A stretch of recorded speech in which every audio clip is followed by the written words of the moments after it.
headquarters of Telesur English in Quito, Ecuador. I am Estefania Bravo, and this is From the South.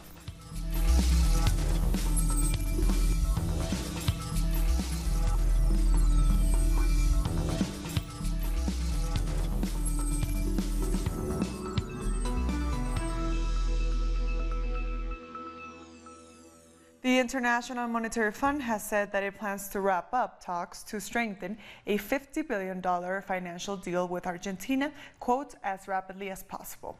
The announcement came after a meeting between the economic minister and the IMF chief.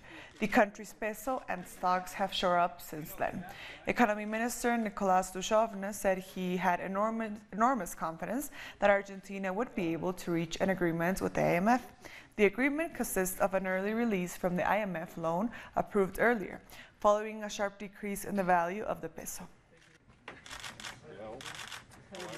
A protest has taken place in Buenos Aires against President Mauricio Macri's austerity measures. Our correspondent in Buenos Aires, Edgardo Esteban, has more. A protest took place in the capital city of Buenos Aires by various social movements due to the difficulties they are facing because of the lack of subsidies for social kitchens. They are also demanding their pensions that have been delayed. There was a very strong police operation here that caused tensions between the protesters and the police forces. Another topic that is also worrying is the small and medium-sized enterprises. Some 8,000 have closed down and 5,000 workers have been laid off. These companies are not able to sell their products due to the increase of the dollar and the crisis. This is creating alarm across the country that could increase in the next couple of days. And every day, Argentina's currency crisis is pushing more and more small and medium-sized businesses to the brink. Thousands have been forced to shut down, and well over 500,000 more are at risk. The economic turmoil has left these businesses reeling. Many are shutting down each week. In fact, about 8,000 companies have been forced to close. And Macri's economic scheme isn't helping.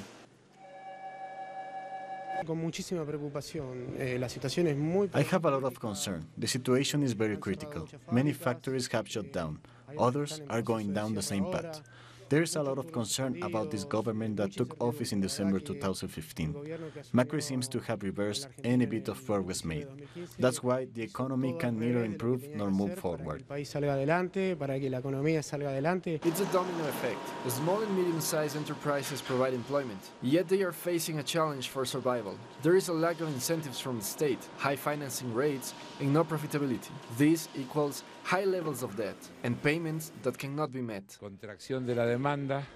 Contraction of the demand, opening to more imports, and the high interest rates generate a serious situation, leading to the bankruptcy of SMEs, while others are obligated to let people go. The strengthening of the dollar, the tariffs, and renegotiation with the IMF has put critical industries at risk. Over the last 2 years, there have been 85,000 layoffs. SMEs are becoming today a problem in the terms of employment and production. It seems like the official politics are looking to purposely harm the productive system. Inflation and the devaluation of the peso has put more than 800,000 small and medium enterprises at risk.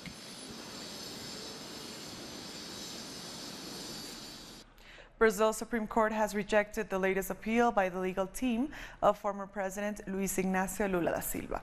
This essentially means that Lula is out of the presidential race. Our correspondent in Sao Paulo, Ignacio Lemus, has more.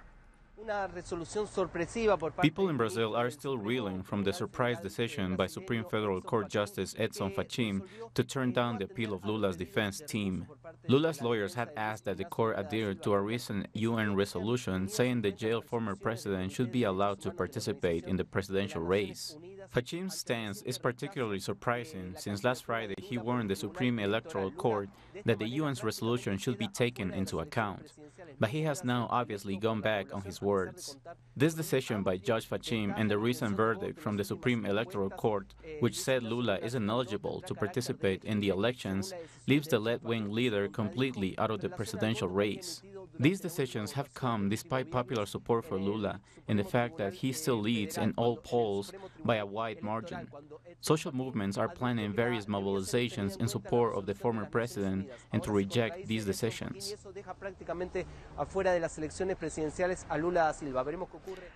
Brazilian right-wing presidential candidate Jair Bolsonaro has been stabbed. It happened during a crowded campaign rally in Minas Gerais.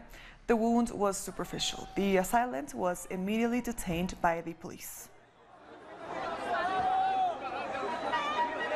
And 92 Venezuelan migrants who asked to be repatriated from Ecuador have landed in Caracas. They returned in a government-chartered plane as part of their Return to the Homeland program. Their families were eagerly awaiting them at the Simón Bolívar International Airport. The migrants shared some of the hardships they faced after migrating and talked about their will to push forward back at home. And Foreign Minister Jorge Arreaza took to Twitter to welcome the Venezuelan migrants back home. On Twitter, he said, "Welcome, compatriots from Ecuador. You're back to the country with your families and hope." He also confirmed the government of Venezuela will continue to help migrants to get back to Venezuela. And staying in Ecuador just a day after the plane left, another 100 Venezuelan citizens have registered for their Return to the Homeland plan. Venezuelan authorities said the government is planning to send another flight to Ecuador as part of the program. Until the Venezuelan government confirms the date of the flight, the embassy is continuing to analyze the immigration cases. I want to congratulate this government plan promoted by President Nicolás Maduro, because many of the Venezuelans that are still here don't have money to go back. I think this is a great motivation for us to know that open doors will be open to welcome us back. I thank President Nicolás Maduro from the bottom of my heart for having implemented this plan. I'm not sorry for saying this. I am Chavista, and I'm going back to my country with pride. A U.S. Navy plane has arrived in Ecuador as part of the bilateral security agreement signed between the Ecuador and the United States. Many analysts are questioning this deal and are concerned about Ecuador's future. Ecuador's Defense Minister Osvaldo Carriga and Interior Minister Maria Paula Romo welcomed the United States Navy plane in Guayaquil. The U.S. Navy flyovers are part of the military cooperation agreed between the two countries. The P-3 Orion airplane allows us to strengthen our monitoring, surveillance and detection operations, not only for transnational crimes, like drug trafficking, but different types of transnational crimes. For some security experts, the current government's proximity to the U.S. government and its military institutions has raised concern. According to the analysts, the U.S. Navy flyovers over Ecuador's airspace violates the country's sovereignty and territorial integrity. This airplane has the capacity to carry missiles, bombs, etc. So this is not just an intelligence airplane. That's what our main concern is. The government said it was going to be only for intelligence and data collection purpose. So why is it equipped to carry bombs and fully capable of striking? After several violent attacks on the northern border of Ecuador, the government decided to sign a military cooperation deal with the U.S. The government also decided to invite the U.S. Office of Security Cooperation. We must ask ourselves what Ecuador's role will be in the policy the U.S. is developing towards Venezuela and its government. I think a policy is being consolidated in the Andean region, and Colombia's role is very important due to its long tradition of military intervention in regional politics, especially now that Duque is leading the country. After the arrival of the U.S. Navy plane, several analysts and security experts have decided to form an organization that will closely analyze the bilateral agreement. Meanwhile, opposition and social organizations have called for a protest on 13th of September in Quito to condemn the latest economic measures and foreign policies implemented by President Lenin Moreno. Denise Herrera, Telesur, Quito, Ecuador. We'll be back very soon. Stay with us.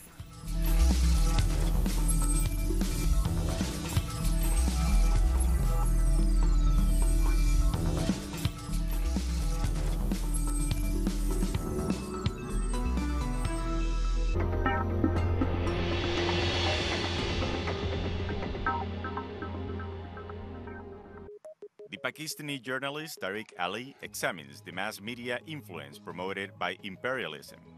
Get access to the analysis of the socio-economic and political life of the whole South America on our screen and platform in English. A critical place committed to the truth to determine the major events that transform the world today. Mondays, only on Telesur. Telesur brings you special interviews with social and political personalities. Monday, from Washington. Tuesday, from Mexico. Wednesday, from Caracas. Thursday, from Quito.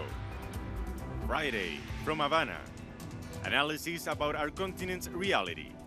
Weekdays, only on Telesur.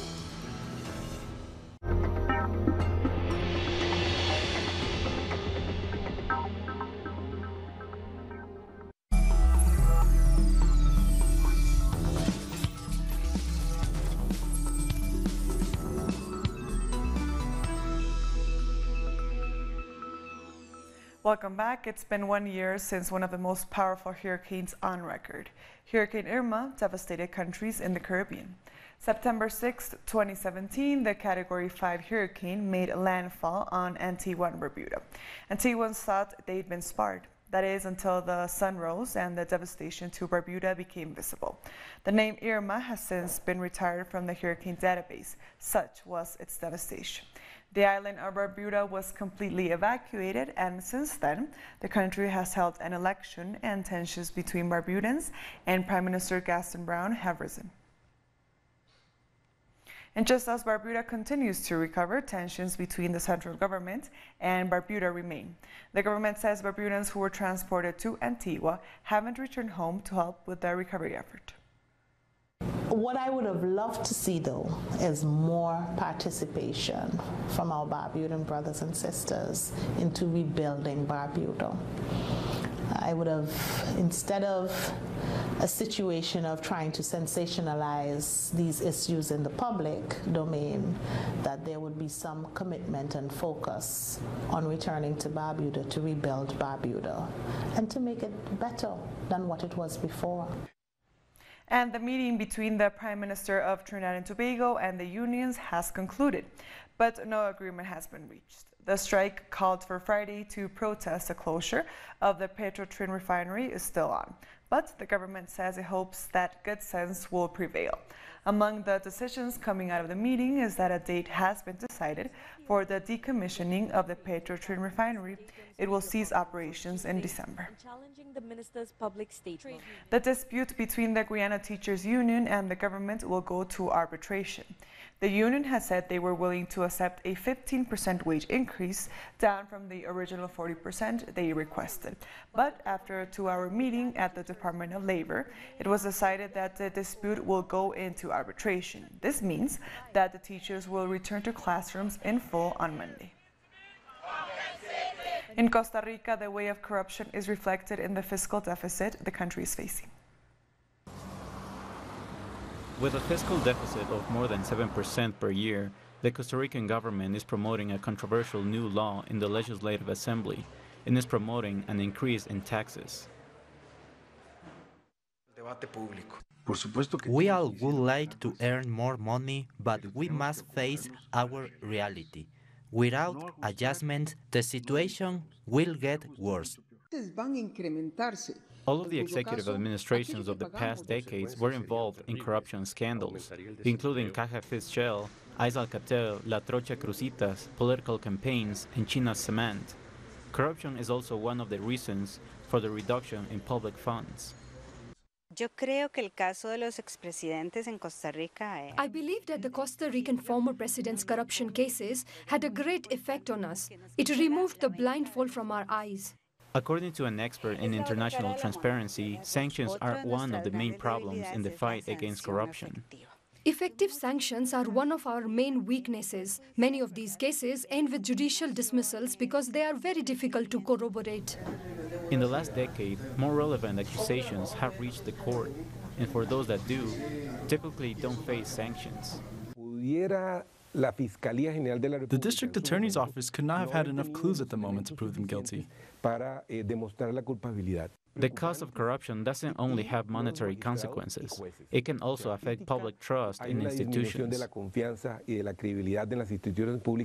Every time there's a corruption case, the trust and credibility in the public institutions decreases. Citizens still feel resentful regarding corruption cases.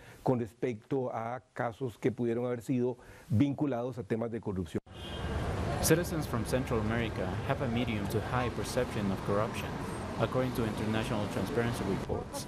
Corruption has involved not only the prominent former president's case, but also private companies and citizens themselves.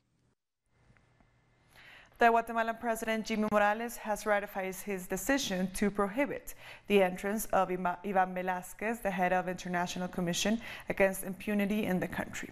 Morales also reasserted that the mandate of the CICIG mission will not be renewed. He also affirmed that it is the duty of all Guatemalan citizens to recognize the supremacy of the Constitution. Lamentamos públicamente. We publicly regret the apathy of the United Nations to resolve these types of situations, which have been clearly set out in Article 12 relating to the establishment of an international commission against impunity in Guatemala. This decision is within the power of the Guatemalan government, nor is it violent or does it break the order of the national constitution. Nicaragua, Cuba, and Bolivia have condemned the United States for calling Nicaragua a regional threat.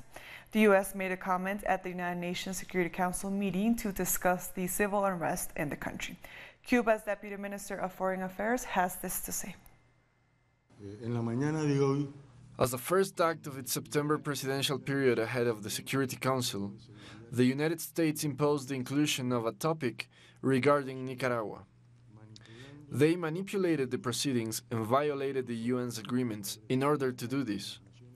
With disrespectful and interventionist statements, the permanent representative of the United States made a call to take actions against Nicaragua and to maintain the dirty war policy against Venezuela, also violating every international rule while it insulted Nicaraguan President Daniel Ortega.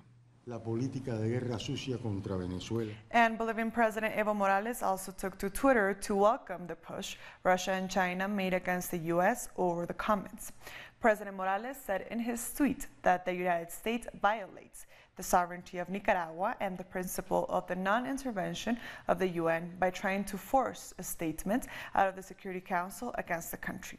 He added Trump should lift the economic blockade against the country. We'll be back very soon. Stay with us.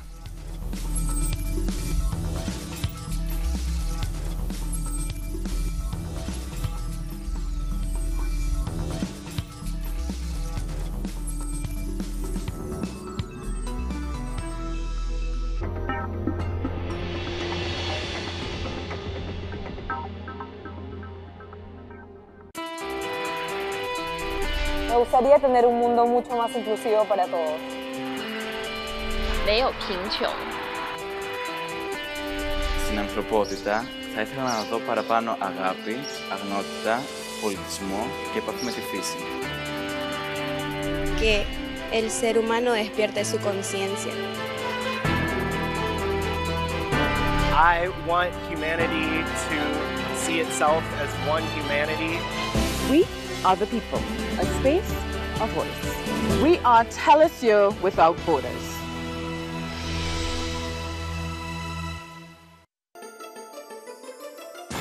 The ruling world order has always subjugated the masses.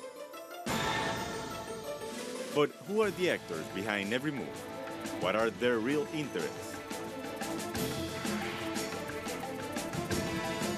We analyze every move on Critical Move. Weekdays, only on Telesur.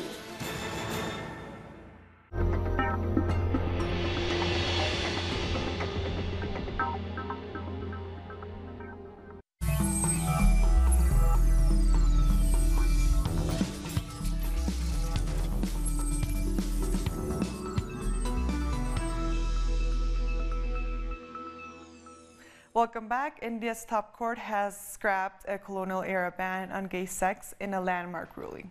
It's being considered as a breakthrough in a socially conservative country where homosexuality has been a taboo. Gay sex had been punishable with a sentence of up to 10 years. Activists and the LGBT community celebrated the news and hope that India continues to work towards equality. And thousands of white South African workers have marched in protest of a share scheme offered only to black staff. About 5,000 members of the mostly white trade union Solidarity staged a strike at a Sasol fuel plant in Secunda, South Africa. The company has sold 25% of its shares to exclusively black workers, in line with a requirement to atone for decades of discrimination under apartheid. Where workers are actually working good and the relationships are good, and suddenly you come here with a system and you say, listen workers, you are divided on grounds of race. Then it goes too far. And the question is, when does affirmative action and empowerment goes too far? There must be parameters. A Yemeni rebel group has refused to attend United Nations-led peace talks in Geneva. The Houthi rebel delegation said it won't attend the peace talks on Yemen until the UN complies with 3 of their conditions. Their demands are to transport wounded rebels to Oman and take them back home after receiving treatment, and also to guarantee their delegation can safely return to Sana'a, the capital held by them after the talks. To come and participate in these consultations. And French President Emmanuel Macron has called on the European Union for stricter measures against Hungary and Poland. In his speech, Macron said the EU has made too many compromises for countries like Hungary and Poland that do not adhere to the rule of law. The EU Parliament is due to vote next week to trigger a legal act that can lead, in theory, to the suspension of Hungary from the EU. The Thai football team who were saved from a flooded cave have paid tribute to their rescuers in a showcase in Bangkok. The exhibition recounts the international effort to save the 12 boys and their 25-year-old coach. It also featured a statue in honor of the Thai diver who died during the rescue. Thai authorities have previously banned media from talking to the boys in order to help them recuperate from their trauma. And with that, we've come to the end of this news brief. These and other stories, as always, you can find them on our website at telesurtv.net/English. And also join us on social media, on Facebook, on Twitter, and on Instagram. For Telesur English, I am Estefania Bravo. Thank you for watching.